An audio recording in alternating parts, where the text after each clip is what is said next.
is the folding utility cart. It retracts, holds 200 pounds. So you just pull this down and now you have, I've gone up a few stairs, holds 200 pounds. My father-in-law got this for me. I use this all the time because it's so easy to maneuver. I can get groceries in the house. I can get boxes in the house very easily. It is a portable aluminum utility cart, which is very nice. Very easy to store in the closet. And when I need it, you can have it at this length or even bring it up, pull on this and bring it out more. It rolls real nicely.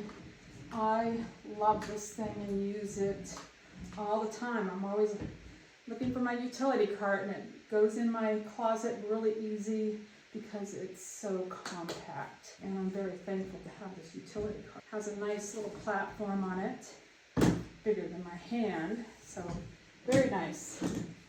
Love it.